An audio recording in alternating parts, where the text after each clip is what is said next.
I think I'm audible. I've checked the settings. So, hi guys, welcome again. So, this is the episode 5 of our mood show. We are in conversation with the winners.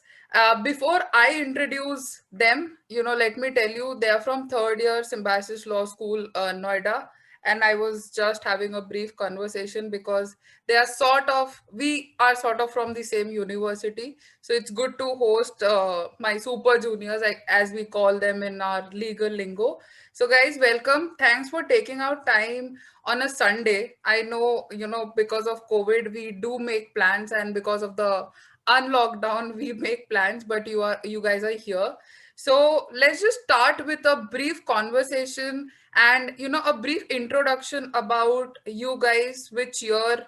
How many moots have you done? Because since we are going to talk about, and mooting is the subject of this webinar, so I think we can start with Kushagra. Hi, thank you so much for having us and me for that matter. I am in my third year, as you said, and I was in this. So we have a mood court society, and we have to enroll in it for every year. So I was in it for a year, and I gave two moods. One was KLA, and the other was the GD Goenka International Mood Court, Right. which was about arbitration and international law. So mooting is well, very a lot. It's quite fun, and I am very lucky to be given this opportunity to talk about it, even because it's very difficult. And I there are like 50 moods across the year, and it's great that people are participating in it and increasing their attention towards it. So I hope I'm of some help or of some insight to the people who are attending this. And yeah, thank you so much for having me. I'm sure you'll actually share your insights. Ritam. Hi. So I'm also in third year, and me and Kushal, both of us are pursuing BBA at BBA. I had a fascination for the booth before I was even giving the entrance exam. When I was preparing for class and other competitive examinations, the most interesting part that people used to learn me into enrolling into a law college was that you have to do. So I got fascinated by it. Then when I entered the college, people started encouraging me to do more because they felt that I have that quality or certain kind of chance with it. So I started moving. I also gave the competition, intra-college competition. I also qualified. And then eventually Ananya and I started our national info journey together. And then eventually Kushagra was there with us like a constant companion for the next month. So it was a great journey. And I have also done two moves. It was first was international law, RGNUS Surana and Surana, and next one was CM. Right. Ananya. Hi. So as Rhythm said, we've done two moods together. So basically in our college, we have a mood court society and every year there's an exam sort of, and we have to like participate in it and become a part of the MCS. So that's kind of competitive. So I was there in the MCS for 1 year, and during that time I got to participate in two moods, both with Rhythm. So the first was RGNUL Surana and Surana International Law. We won that competition and like quite a lot of other that as well. And the second as a team was KLA, and that was also quite an experience. Right. So, since the topic of discussion is KLA moot, and it's a very prestigious constitutional law moot in India. So, what was the basic reason behind choosing this moot? Like, are you guys interested in constitution law or something else? Who's gonna take this one? Should I? You should do it. So basically, we have a head of the Mutkud Society, which allots us moods. Of course, we have some discretion, but it is also based upon your previous performances. So as Ritam and Ananya said, they won their previous moot, and I was the quarter finalist in the moot I participated in. So because of that, we were given this opportunity as novices. So and it was pretty tense to participate in a moot of such stature. But yeah, so basically we could get some discretion, but it's majorly upon our previous performances and the head of the Mudko Society. So that was Right. how we got the. So, following up to the previous question, now you said that there is a discretion. right? So you guys were given a discretion, and based on the performance, like your past performance, you were allowed to choose a mood. But mostly in colleges, such, like you don't have seniors to guide you, or you don't have a committee so strong who will allot you mood. So in that case, what all things should a, let's say a first year student or a second year student or anyone who wants to participate in any mood should keep in mind while choosing a mood to participate in?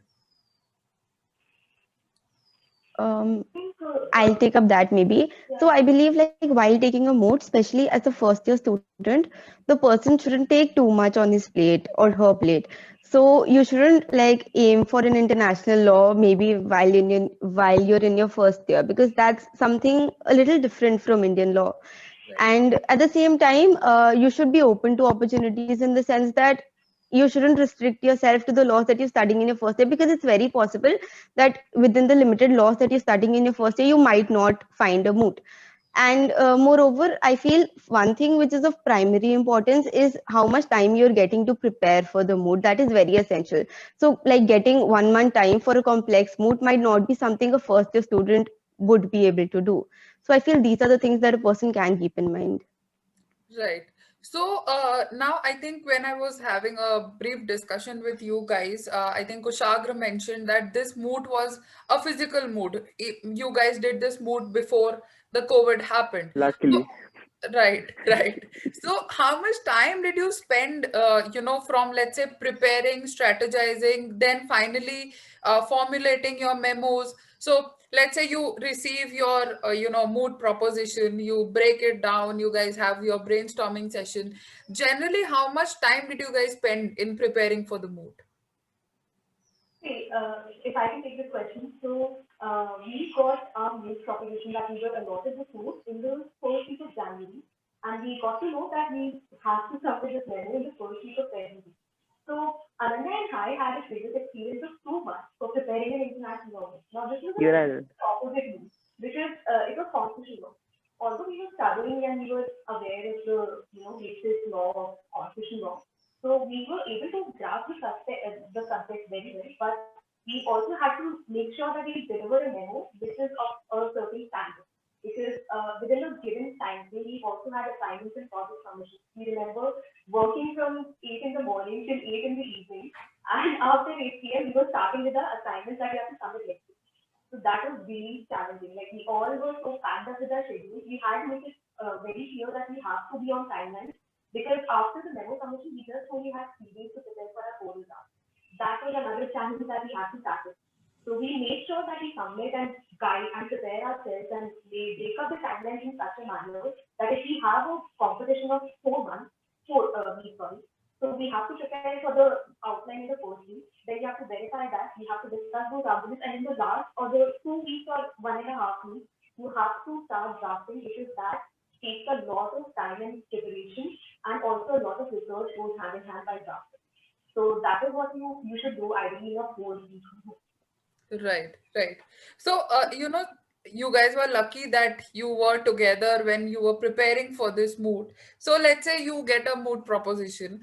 How do you divide the work? Now, I know for a fact that Ananya and Ritam, you guys were the speakers, and Kushagra was supposed to do the researching, right? But still, personally, what we used to do when I was in my law school, when I was doing my mooting, I personally felt that everyone is involved, right? It's not just the work of the researcher. The speakers are involved. You are brainstorming, you're agreeing, you're disagreeing, and it becomes very important to divide the work, right? So that too much is not on your plate, like you are not overburdened. Specifically, the researcher where he's taking everything on his head. So how did you guys divide the work? uh, luckily we were all we divided the first 2 3 days were preliminary research wherein we observed what the issue was and we came up with arguments and thereupon based upon our interests and based upon the kind of work we want to take, we divided the issues. So say and the main thing was that out of the three issues we had, two issues were substantial. Like the one that I took up was a little less extensive because I knew that I will be helping them with other things. And especially because speakers have to prepare for their arguments, it's better that they take up extensive issues. So we went about it that way itself, and then all of us were obviously brainstorming, and then we focused about a week on our respective issues, and thereafter we sat together, read each other's arguments, drafts, and I think it was a very I think it went very peacefully. I mean, considering it was a 4 week preparation, we were able to put something on the plate which we were proud of. I mean, we were of course nervous, but we were proud of what we did prepare and put forth. And to add to that, I think especially in our college, our senior faculty and even the previous mooters and the ones in the society, they're very helpful. I mean, we got constant support from our seniors in terms of you can read this book, or I'll send you these articles, or I'll send you my research, and I will edit your documents. So I think that we were blessed in that sense because of how our college is in terms of Moot Court Society. Yeah. Right. So I think this is a very good point for the audience itself, that you should take help from your seniors and your peers.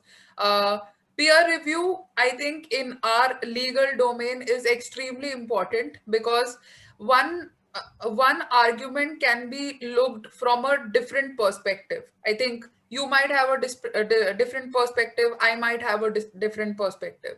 So I think that's a very important point which you have put out. Thanks for that.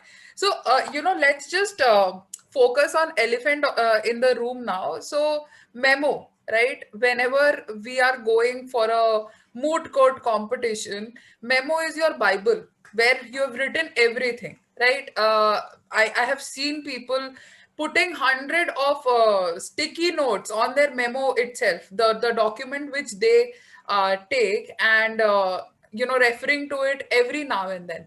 So when, just to follow up, with the last question, when you guys were preparing the memos, do you guys divide the issues as well? I mean, let's say 2 issues by Ritam, 1 issue by Ananya, 1 issue by Kushagro, or you guys were just discussing everything and then working on the issues?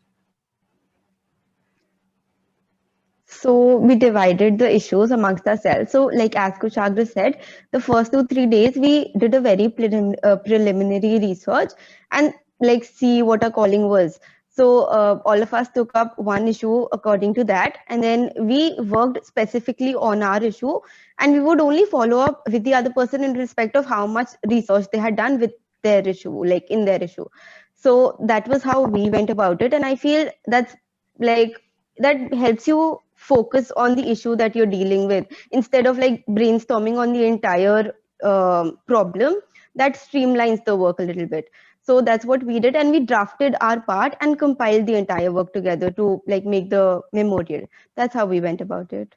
Right. So now the memo submission is done. You guys had like 4 weeks to submit your memo. Now comes the oral rounds. Like, I know for a fact that people actually stand in front of the mirror and they, sort of practice the orals. They do it with their seniors, their juniors, even with their teammates. So how did you guys prepare and practice for the orals? And let's say approximately, when I was preparing for a moot court competition, we had around 20-25 practice, right? So one practice each day for 3 hours. So it went for like 25 days, and luckily it was a domestic moot. So, we did not have to like break our heads. But how much practice did you guys do for the oral rounds? Wish we had that much time though, but I think Ritam would be the best judge of answering this question, considering she put the most time in preparing for a roller round. Okay, so when I draft a memorial, I always make sure that the whatever I'm drafting will help me in the oral round, because I believe my strategy is that oral round is everything. So even though your memo is your Bible, but you have to work hard on your pleading. So as you said, the basic techniques that you do it in front of mirror with your seniors, we all did that. We actually had 3 days, and we had a flight on the third day for Kerala. So Delhi to Kerala is a long flight. So we had to make sure that we are on point with our oral skills. And it was Ananya's first time pleading it. So I mean, she would have a better answer to this comparatively saying that I was a second speaker. It was a second time pleading, and I know how to plead in front of a judge and what pressure it would be on me. But for Ananya, it was the first time, and she had a lot on her plate. And I'm really glad how she pulled it off within that short of time, time and space. Right. Ananya, do you Thanks, want to share your Ratan. experience? So, like for me, it was pretty overwhelming because it, like the mood, as I told you, it was like we just had 4 weeks of preparation, and in those entire 4 weeks, we just like spent all of it on drafting the memorial. And I don't remember us having 3 days, but I remember us having like 1.5 day to like deal with the oral rounds. Yes.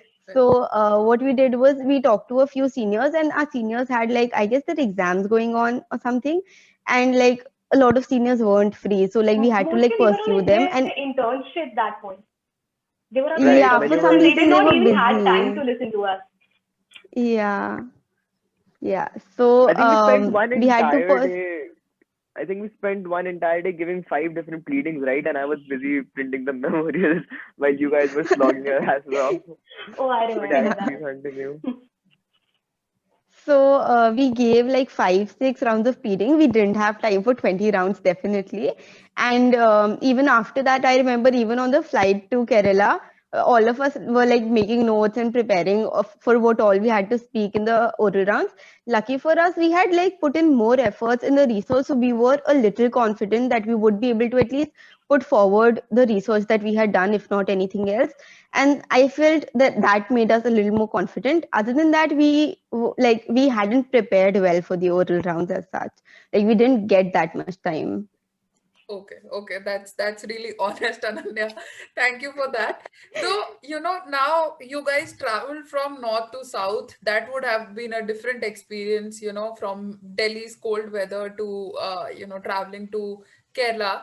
So, let's talk about the judges, right? Most of the times you are you do know the people in front of whom you are going to plead, right? Most of the times you don't know. So, what was the quality of the judging, right? Let's say, who were the people? If you can name them, then that would be good.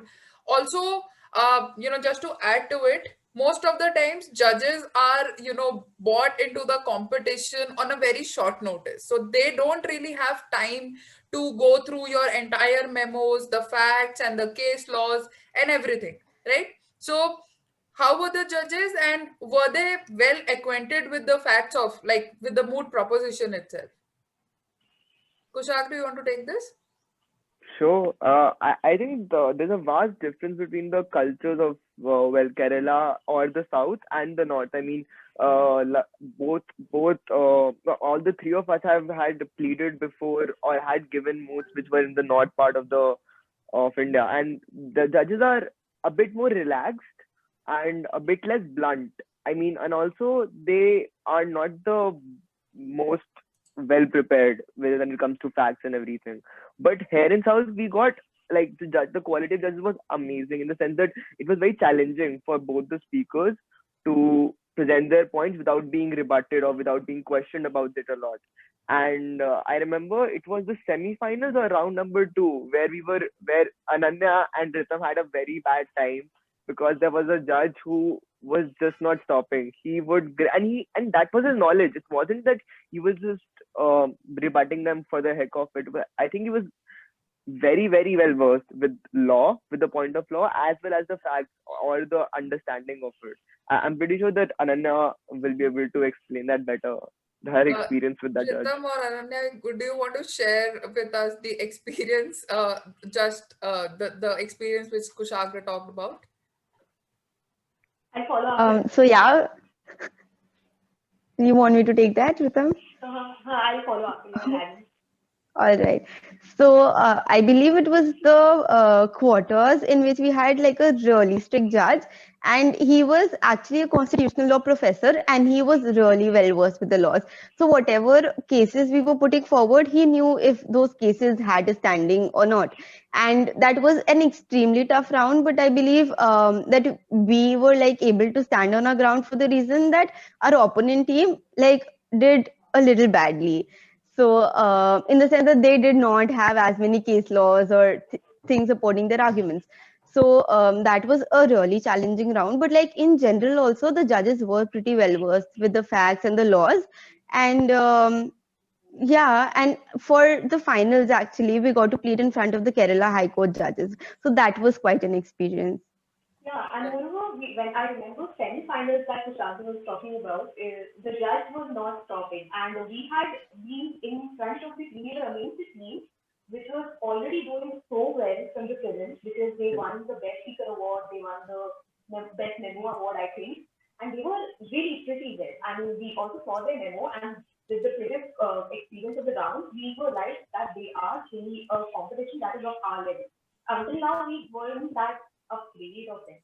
So when we saw and how they treated because they were the opening speakers, we saw that how the judge was behaving and how he was receptive to the questions and the arguments. And I remember at one point the other speaker of the opponent council was just stumped for 2 minutes because the judge had just refuted his argument by 2 lines and he wasn't ready to listen to us. And we were just praying that for God's sake that we are able to make through this round because it's going to be tough. And that judge was really, really meticulous. What I have noticed personally is that when a judge grills you a lot, then he actually knows that you are capable of something and you'll be able to score more marks. And because of the fact that you interacted with him a lot. And the more you interact, the more judge gets to know you better and you get to know the judge and how you will stand it down. So, I mean, grilling is always tough, but it also is very important. Right. So now you guys are done with the judging and everything, but this is one big issue which I think my juniors have told me or my seniors have told me that whenever we go for a moot court competition, which is like in some other state, there's always a moot organization, like a team or a committee, right? So in this case with KLA moot, how was the moot organized? I mean, did you guys have any hiccups or did you guys have any like a what do you call, like a representative to help you from the college? So how was the organization of the moot? Ananya? Okay. So we had like it was pretty well organized, and I don't think we had any hiccups as such. They were following up with us like for every little thing that we needed, and there was like they had allotted us a buddy, and he was also really sweet, and he would like stay with us most of the time, ask us out for meals and everything. He would basically take care of us since he knew that we were foreign to Kerala, and it was pretty well organized. There were like no hiccups as such. Okay, so you guys were, well taken care of, well fed. Yeah. You guys had a great Right. experience. Good to know that. So I think another tip for our audience that the KLS Society mood is actually, like their organizing team is really good. I mean, the kind of experience you're sharing. So coming to the next question, I think Ritam mentioned that, there was a team, and Ananya, you mentioned there was a team. So how many teams were participating, right? And when you actually see that, okay, in a room, oh, there are like several teams, most of the time we have that fear, oh, will I prepare, will I perform well, will I be better than these teams? So like, which was the team you thought was your toughest competitor, and how many teams were you up against? Um, I think we had how many rounds? We had two preliminary rounds, and then we had pre-quarters, quarters, semis, and finals. So 6 rounds. And we were, we faced NLU Delhi in the first round, and I think that was the most competitive round, if I would like, because I think they were also very, very well prepared, and they had very good speakers. Um, Thankfully, we were better with our research in the sense that we were able to satisfy the judges with our arguments. And luckily, we got the side we wanted to argue in that particular round. And so that was a round which was we were genuinely worried about that round. And before the allotting of the rounds, we were just hoping that we don't get NLU Delhi. And the funny thing was that we did get NLU Delhi. But apart from that, even Nirma was pretty good, which we faced in, and we faced our counterparts Symbiosis Pune in finals. So our director was very happy when we told them that, oh, we won against Pune. he had the biggest smile on his face. But yeah, apart from that, we faced some colleges from the south, and those were also. I think they understood better as to the thematics the judges want, as to how to deal with the judges. I mean, we were a bit less versed with that, but yeah, and so before COVID, they had 30 enrollments, and then it That's 30 dropped down to enrollments and 22, then 23. Yeah, because of the COVID scare looming around that time in South. Yeah. So, Right. So, you guys have done several moods now. You guys are in your third year. Now, would you recommend this particular mood to a student who's doing any mood for the first time? I mean, if he generally picks up KLA mood, and he's mooting for the first time, would you guys recommend this mood to that student? I don't think I would. And like in our college, we still have NESINT, which is like an inter college moot court competition, intra college. So I feel we still get a little bit of a little taste of how mooting works. But like for somebody who's doing their first ever moot, I don't think KLA is the way to go, especially because of the time restriction. They give you a very short time period for preparing, and it's an extensive moot. I won't deny. So maybe in the second or third moot they might want to pick this up, but for the first moot, I don't think KLA is the way to go. Ritam, do you have anything to add? I think I think I differ with that thing because I believe that every team has the potential to, if you're with the right people and at the right time, you will, and you put in a lot of hard work and effort into your memory and your research. I think any team has a fair chance of it. There might be a reason that people who have done more moves than us were in KLA, but they didn't qualify beyond civil. So it doesn't matter how much experience you have, but it also matters how is your team, how do you prepare, how much effort you are willing to put. So it's all a matter of time and effort. For me. Kushagra, do you have anything to add? I won't differ from the two, but what I would say is that I think the team chemistry matters a lot. I mean, if you're pulling off a moot in 4 weeks, you need to find a way to work with the other two. I mean, if there are many differences, then have adhering to the timelines you set, that will be an impossible task. Luckily, although obviously, I mean, we're working in the 4 weeks, so there's a lot of pressure. So, but we had put some timelines and we were able to adhere to it. And I think that if you have a good team, I think it is possible. I mean, banking on Ananya's point, yes, it is very difficult, and people can get a lot under pressure given the timeline. But also, it can be a very very good experience. I mean, it will challenge you, but I think it will make you ready for better moves with maybe worse timelines. I mean, we were about to get a mood which had 3 weeks of preparation. So, and we refused because we were like, we are done. We're done with the society for now. But yeah, I think it can work both ways depending upon various factors. That's Right. So just a question where you were talking about, team chemistry. Now, most of the times there are some disagreements, right? And when you're working in a team, there are high chances that you might agree and disagree with your team member. So, was that the case with you guys also? If yes, then how did you overcome it? How did you come to a common ground that, okay, we are going to work like this? Guys, do you want me to take this one? Yes. Yes. So they had worked on a mood for 3 months. So previous one, and so they were kind of done with each other. So I had the one to mediate between the two. But yes, of course. I mean, I won't say that, oh, it's breezy and everything, because it was a 4 week mood, and I think everybody was overwhelmed for the first 2 weeks, and there were disagreements because, I mean, since everybody had done a previous moot, so everybody had things to prove, like, and especially when it comes to editing or drafting, you are prone to being a bit defensive about your product. I mean, if suppose I draft something and the other person is like, oh, this is not it, I would be a bit defensive, and disagreements do arise because of that. So but we all sat together during those times, and we discussed about what was the issue and how to tackle it. And I think that it was very healthy in that sense. I mean, of course, we had disagreements and conflicts, if you would call them, but we were able to solve them, and that's why. And we had disagreements even during our physical rounds, and that's part of how it is. I mean, you can't expect ki, oh, it will be because we are all three different individuals. We're not friends per se. We weren't friends then. We were just three people who were working on a mood.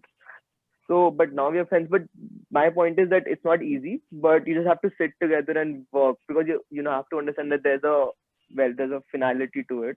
We have to achieve something, and yeah, I think it turned out pretty well. So you guys have won this moot, right? Even after disagreements, not being friends, as you mentioned. Now, would you do a moot together in the future? You three in a team? Yeah, I would. Any day. I would. Yeah. So that proves that you guys have sorted out your disagreements. Good to Yeah, know that. 100%. Now we know what to do and what not to do. So we are very Exactly. well aware of each other's personalities so well that we know what is the pressure point and Especially what is what not to do. Especially what not Yeah. to do. Right, right. Okay. So one more question I have, right? So you guys were given 4 weeks, to submit your memorial, and mostly it happens that the time period to prepare for a particular mood is generally 2 weeks or 3 weeks or let's say 4 weeks, right? So how do you initiate the process of researching? I mean, see, I know for a fact that as law students, I've been, in your shoes, right?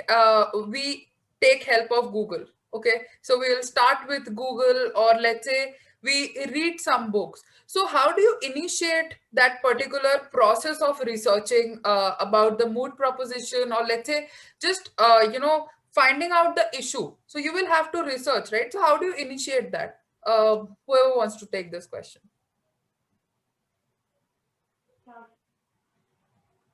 Kushagra, you want to take this question? I mean, sure. I mean, if okay, so as we said, we took 3-4 days for preliminary research where we tried to find books which were of our issues. So suppose if Ritam had to read about section Article 25, then she took books which were specific in that. We also obviously did our preliminary research using Google and Google Scholar and SCC, Manupatra, the basic legal website. And therein after that we specified our research, went for specific case laws, and through our seniors we were able to gather a lot of material and insight. And yeah, it's basically a process. I mean, you have to start from a very broad perspective, because you don't want to limit your arguments. And then once you have fixated as to what three arguments you're gonna have, then you go deeper into into the issues and your research. Yeah, so that I think that was the process.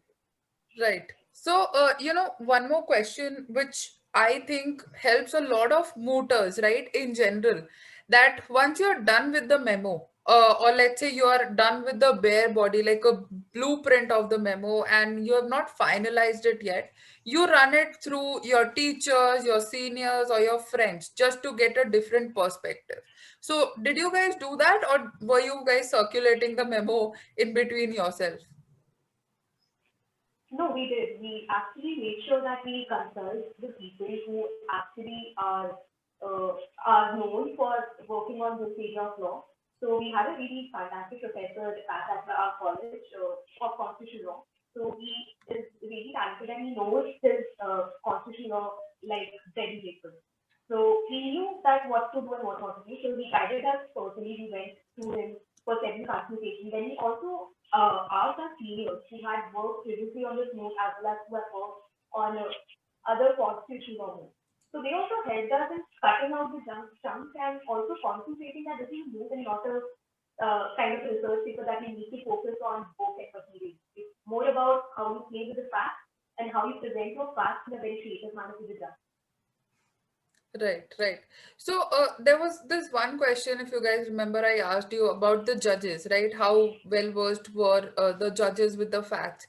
Now, most of the cases, like Ananya mentioned, that there was a professor who was, well versed with the facts and the laws, and he was specializing in constitution law, right? So sometimes you get such tricky questions, right? Which you might think, oh, yeah, what is he asking? Okay, do I even know this?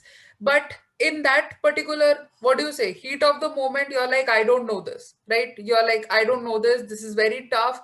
Or let's say, I did not prepare for this, right? And I'm pretty sure whoever is mooting, or whoever has mooted ever, we face these things that you get a tricky question and then you start thinking that, oh, I don't know this. How do you deal with this? Because you will have to take some time and think that, oh, this is a question which is related, which I have dealt with. But at that particular time, you're not in that state of mind. So, how do you deal with tricky questions? Ananya, you want to take this? Yeah. I believe the first thing to remember is that nobody knows the mood problem and especially the issue that you're dealing with better than you, not even the judges. You spent 1 month, the judges haven't spent 1 month on that research question. So that belief is necessary. And moreover, if you've done your research, you know the answer. And not for everybody else, but like for me, I get pretty defensive when a question is put forward in front of me. So I have to defend it.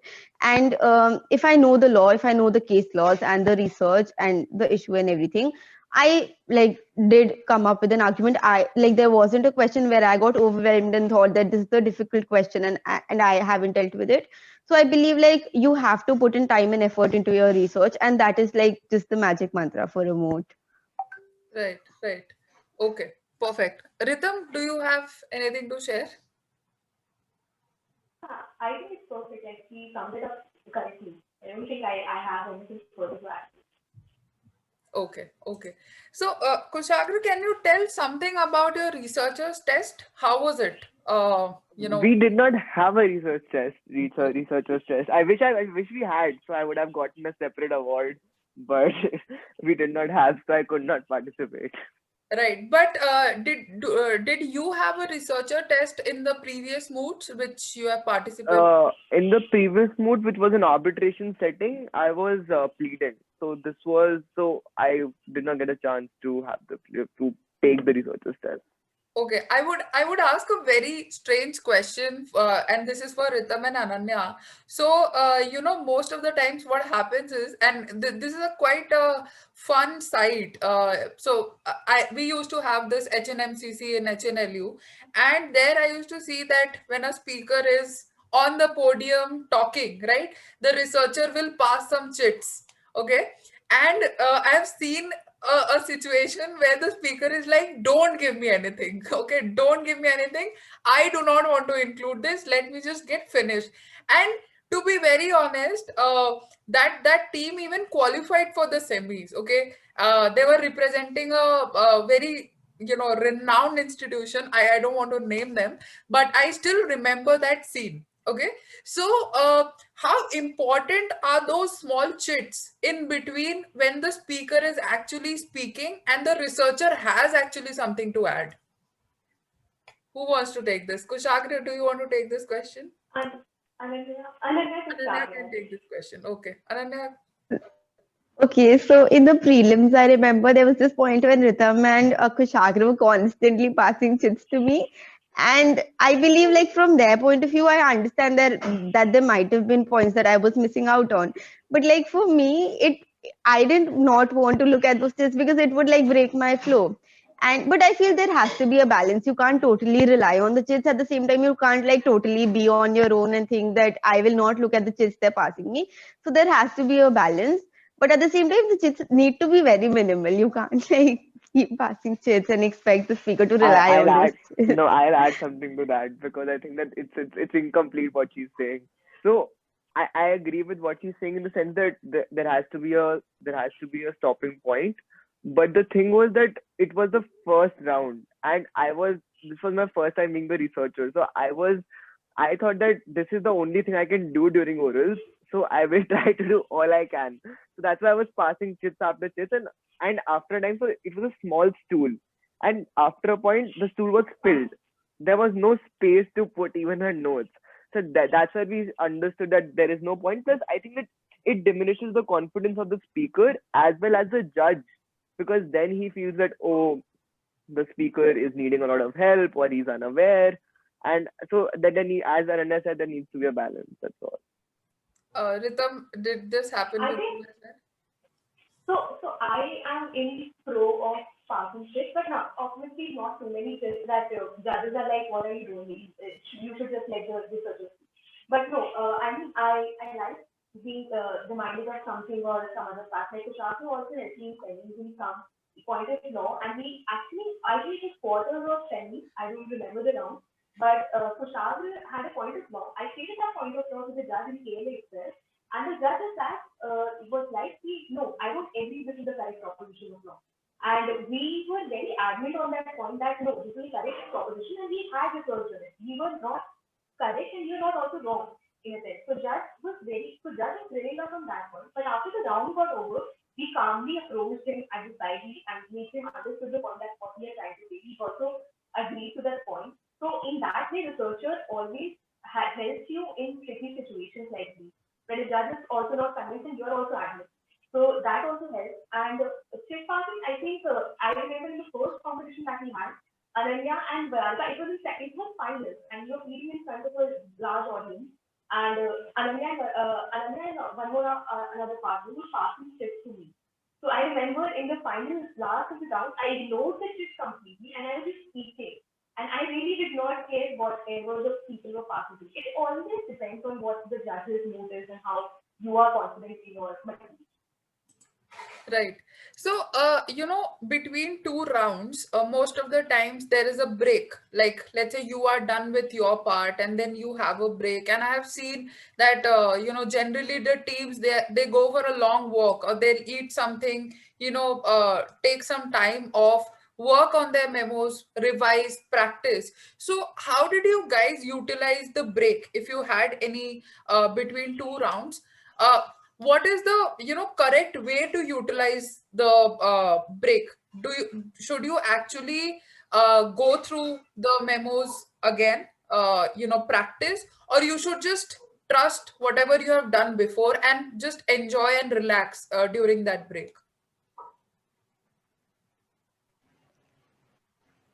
I believe that like for us, we got like between each round because we had 6 rounds and we just had like 2 days, so around 3 rounds per day. And we had like half an hour break, and before every break, we would have to choose the size that we would plead for the next round. So like the chit picking would happen. So I believe in that half an hour. If you're, let's say you were the petitioners the previous round and this time you're the respondent, so you just need to like recollect what all you had on the like the side that you're going to plead on. And I believe like if somebody has to panic, they will panic. There's like no saying no to that. But yeah, like you should keep it minimal and like revise a little bit and like just be confident about your research at the end of the day. Okay. Ritam, Kushagra, do you guys have anything to add to this? I mean, for me, it was that after in the first initial rounds when you had to see both of the sides, we were very, aggressive. We were like, we have to prepare, we have to revise and everything. We were very anxious also. So after the first 2 rounds, when we were comfortable with our sides, we got a little low down. Then we went on and got a filter cup of coffee in Kerala. That was Goru, and that was amazing. So you have to balance it. Like you have to chill and also balance. It's a part of me. Right. So, guys, you have been doing moods, right? Just recollect your first mood, and mood court competition in a law school is a big thing, right? It will give you a platform to actually test your oratory skills as well as how well can you put forward your, like your views in front of a judge. Okay, now this is the same thing which happens in a court as well, right? In a more formal setting, you can say.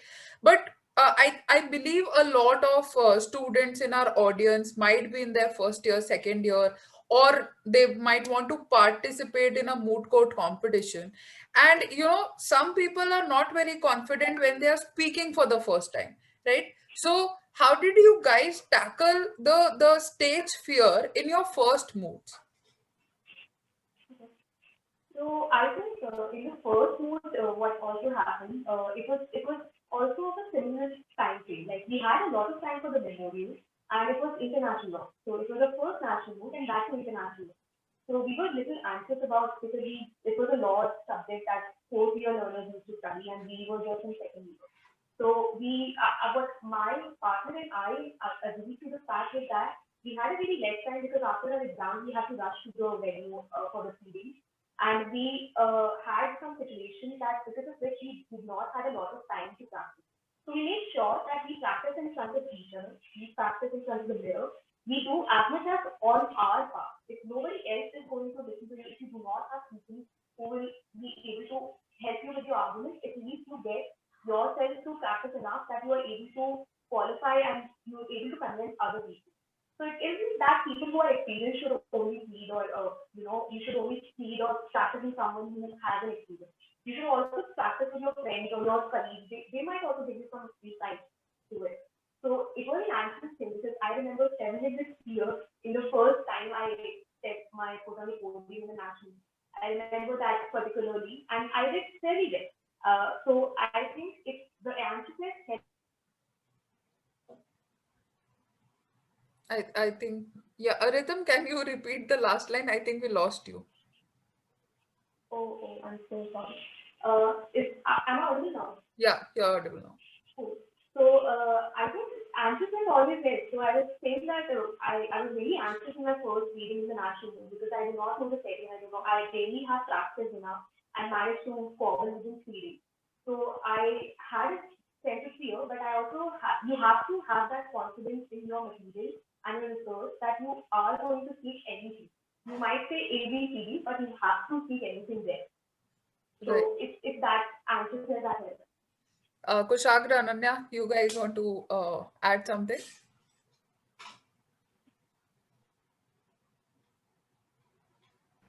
Um, so I think Kushagra will take this.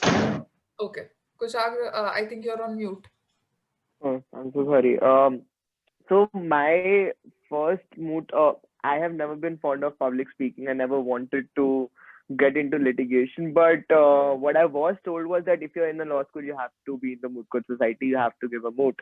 And even the intra moot court competition which we have in our college, even that whole experience was overwhelming. But it was much less formal than an actual moot court competition. Luckily for me, the moot court competition I did go for was in an arbitration setting, which is first of all we are seated, and it's the way you proceed a argument is very different. But yes, I think that you need to give a moot. I think it's very important for every law student to just go for a moot. I mean, just even if you're a researcher, because your researching or drafting skills have, I mean, they improve a lot. I mean, I can only say for myself, but that has and even in terms of public speaking, or speaking in front of judges, or speaking in front of other competitors, and of course you don't want to embarrass yourself in front of many people, so you work hard, and it's an experience which you don't want to miss. So yes, that's my experience in my first moot court. Right. So, guys, I think we've covered a lot of questions, which generally happens in the moot court while you are participating. And anyone who has participated, they are the best people to answer because of the first-hand experience they have. So, thanks a lot for that. I just have one last question. Okay. So, for our future mooters who are in first year, second year, you guys are already in your third year, right? And you have already done 2 3 moves. So what is that one tip which you want to give? So I think we'll have 3 tips, and I'm sure it is going to be really helpful for the audience. So I think, Kushagra, we can start with you. Oh, I think that one thing which is very important is to not get overwhelmed, because I mean that's the main thing which I learned from the KLA mood. Because I remember that when we were allotted that mood, we were so overwhelmed. We were like, how will we do this? We'll embarrass ourselves. I mean, and we I think that and think that our team members help a lot in that, in the sense that if suppose one person is overwhelmed, you try to calm him or her down, and to give them that space. And so what we majorly did was that give each other space while also being there for them. So in the sense that we'll give them 2-3 days to work on their issue, and if then they need help, then we are going to be there for them, but not to be overbearing. So I think it's very important to be calm and to make others calm for the mood to work, and that's one thing which I think is very important. Right. Ritam? So I think what I learned from my two moods that I really did was that to have confidence in yourself, even though you think on the outside that you are very anxious and nervous, when you go on that podium, when you're going to speak, you have to have some confidence in yourself. You cannot let the judge or the other opponent know that you are weak, you can't speak, or you have issues. Even though I have seen people who have a little problem with their vernacular or something, but they do so well because of their confidence. So I think even though you can be anxious before the performance, but during the performance you can't afford to have that no, you're not. Right. Ananya? So one thing I distinctly remember about the KLM moot is that we had like a last few days left before our memo submission, and we had asked like for one last opinion from a senior, and his perspective on the problem was so unique that we had not thought about it until then, and the problem started to make a lot more sense to us. And I can vouch for it that Kushal, you should have a very open perspective while reading the mood problem, and you should not be biased, and you should not be trying to jump to conclusions about which law should be applicable, or if a particular act is applicable or not applicable, or all of those things. So not being biased is a very essential thing, and I feel like getting perspective of other people on the problem goes a long way. So that would be like my suggestion.